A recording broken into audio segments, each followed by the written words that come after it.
Sampurasun. Assalamualaikum warahmatullahi wabarakatuh. Waalaikumsalam warahmatullahi wabarakatuh. Salamun. Bismillah bi kudratillah. Bismillah bil iradatillah. Bismillah ya nurullah. Ya Nur Muhammad wujudullah. La haula wa la quwata illa billahi aliyyil azim. Alhamdulillah kalawan urang sadaya dina weng ayeuna nya sejak urang muji kanu maranti kadat ning Gusti Ilahi Robbi. Sejak ning urang muja kadat ning Allahu Azza wa Jalla nu muarana dina rasa nu sampurna. Alhamdulillah dina wengi ayeuna urang tiasa kumpul ngariung dina raraga pengkajian. Muga dina ieu raraga pengkajian teh sing ngajantenkeun tungtunan ka urang sadayana. Ngabuka kana hate urang, ngabuka kana pikiran urang, saatosna urang tadi maca kitab anu di laluar, ayeuna urang mulai maca kitab anu di jero, nyaeta kitab langgeng. Nyatana kitab langgeng teh nyaeta wujud satangtung katut sagala eusina oge anu di luareun urang anu nyararata. Supados panginten neraskeun dina pengkajian nu kamari ayeuna urang teraskeun deui kararesan aya anu bade tumaros nya mangga panginten bade tumaros ka Kang Lili naon anu bade ditaroskeun. Mohon betul pisan ki abdi teh bari sabaros. Mohon kumaha hukumna atawi salat di masjid sareng di bumi.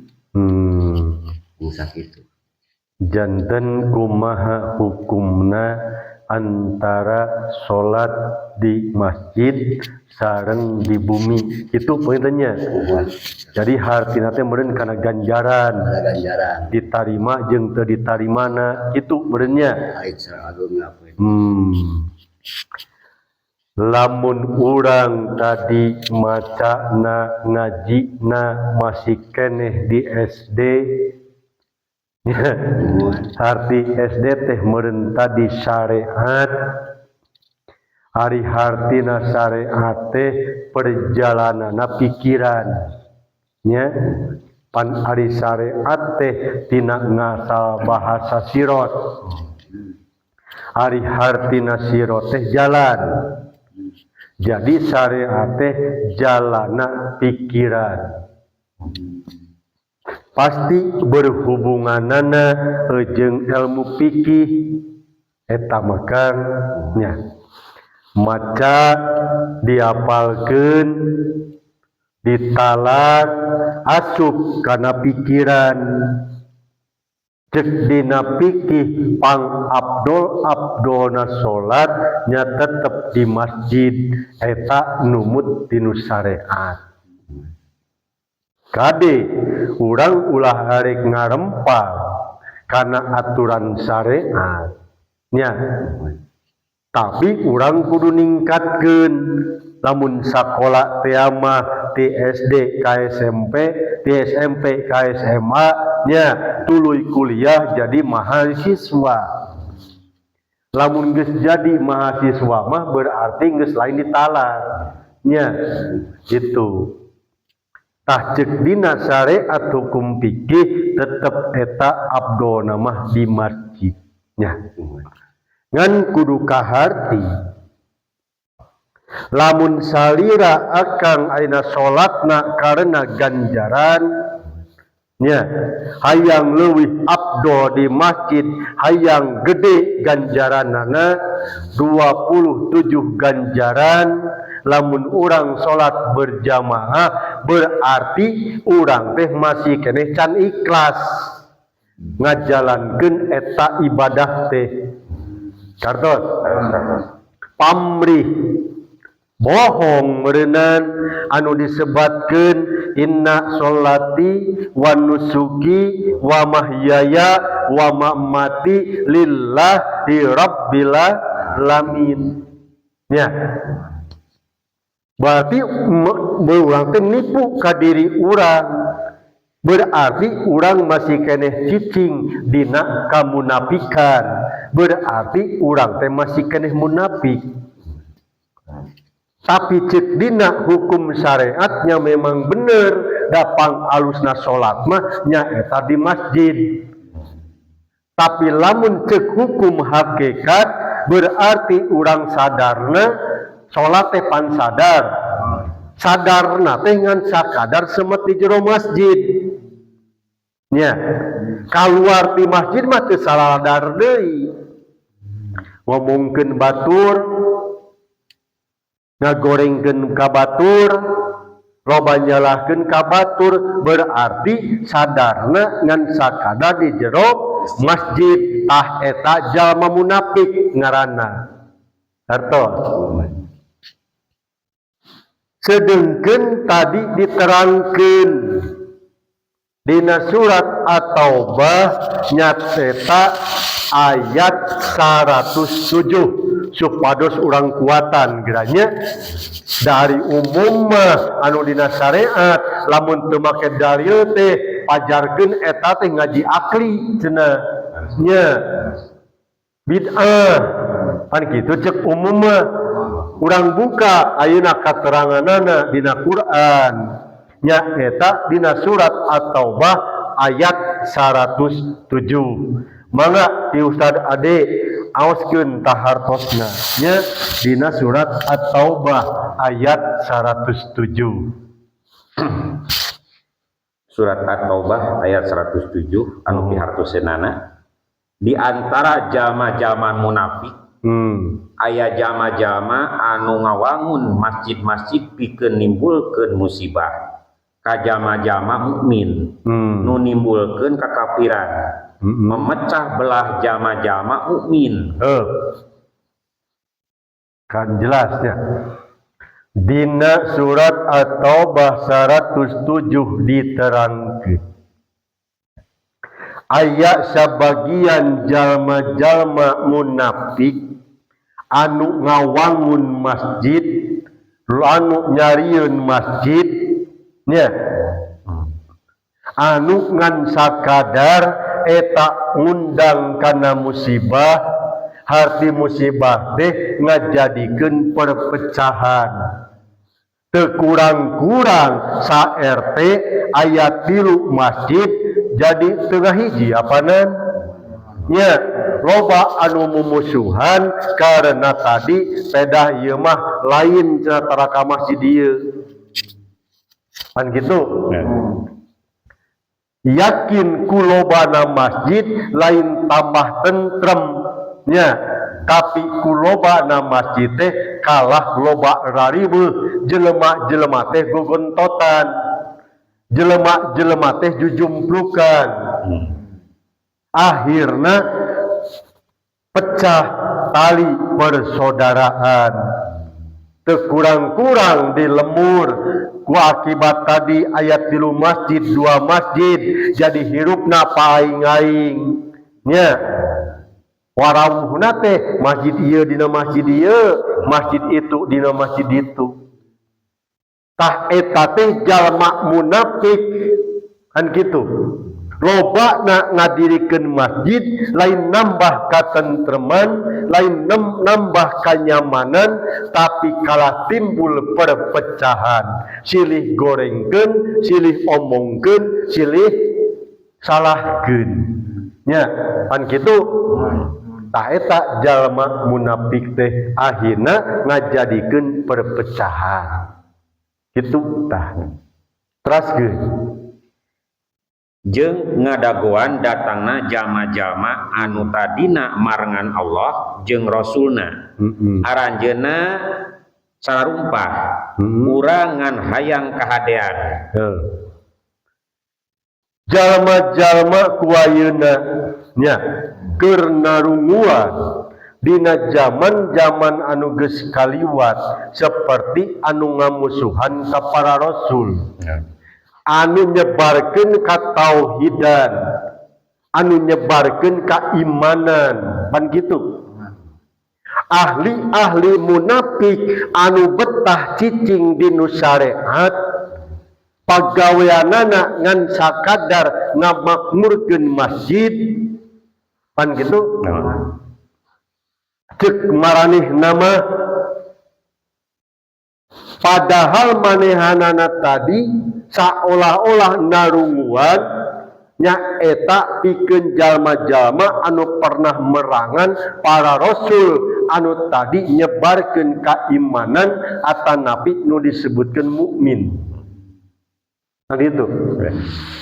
Akhirna kumaha panungan ayeuna datang pendatang nya dot di masjid wah jadi ngecohkeun. Akhirna naon anu disebarkeun lain keimanan, anu disebarkeun lain katentreman, lain mempererat tali wargi, kan gitunya ukhuwah insaniyah, tapi kalah ngahasut, kalah ngundang pipaseaneun. Jika bener getol ka masjid, jika geus nya loba ibadah di masjid, teu sadar manehna masih keneh kagolongkeun jalma munafik sabab maranehna sumpahna sumpah palsu. Bila sok teraskeun. Allah nyaksian yen satemena maranehna teh bener-bener tukang bohong dina sumpahna. Tuh. Asyhadu an la ilaha illallah wa asyhadu anna Muhammadar Rasulullah. Kan itu? Tiap sholat di masjid abdi nyakseni atanapi aku bersaksi tiada Tuhan selain Allah. Kan itunya sareng abdi nyakseni yen Muhammad utusan Allah sedengkeun nyaksianana eta iraha. Saksi nu disaksikeunana turun nyaksianana ieu saha ngan sakadar ucapan hungkul, ngan sakadar pangakuan hungkul, bari jeung dina hatena dina batina can bener-bener nyaksikeun dina sumpah maranehna. Kartos eta lamun dibongkar ku pengetahuan ilmuna hakikat kalawan marifat. Tapi da teu salah dina hukum syariatnya memang kitu. Nya. Sakadar maca, sakadar meureunana ngadengikeun, sakadar nyaritakeun. Tanpa disadari kabohongan terus ditimbulkeun. Bohong dina dirina, ngabohongan ka dirina. Tadi diantarana nyebutkeun aku bersaksi tiada Tuhan selain Allah sareng Muhammad utusan Allah, tapi can pernah maranehna nyaksian kana ucapan jeung janji manehna sorangan. Kartos.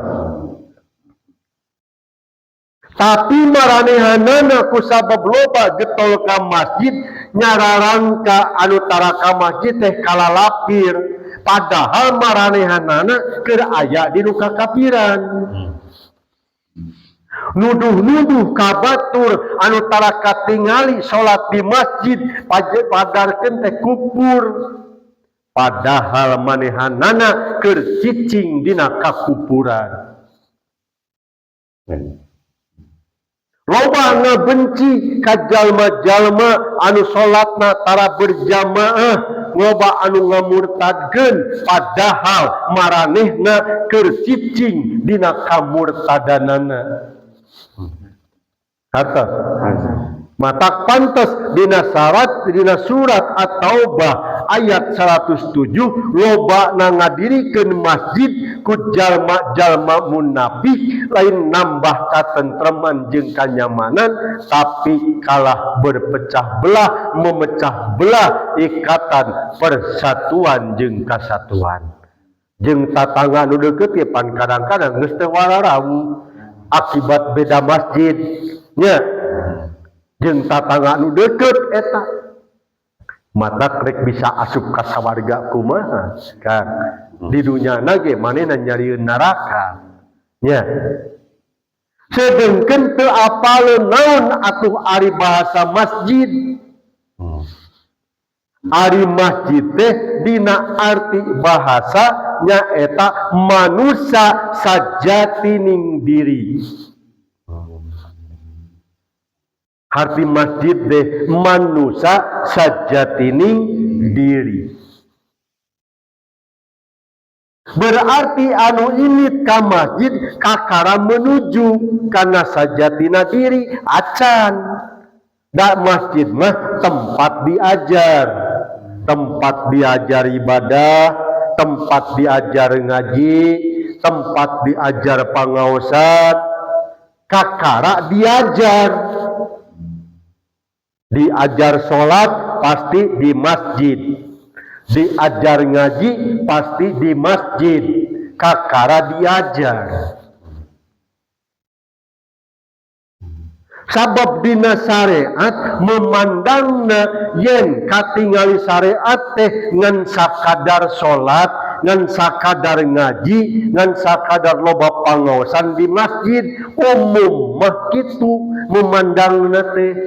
Da pangartina ngan sakitu-kituna, da kaburu betah cicing di dinyana, mung ningkatkeun pangartina. Ya. Padahal manehna kala diajar. Sedengkeun tadi ari salat teh bahasana sadar, masuk kana sidratul muntaha. Berarti ku ngalewatan syariat kudu berjalan. Hartina dinu syariat berjalan pikiranana. Da loba diajar. Nya, pasti kan dina pikiran. Pan aina hatena mah acan. Terus masih keneh loba ngabohongan ka dirina. Teu sadar manehna masih keneh cicing dina kamunafikan. Ya. Majeng kana tarekat disebut torik, hartina berjalan ngan berjalan hatena tina pikiran diasupkeun kana hate.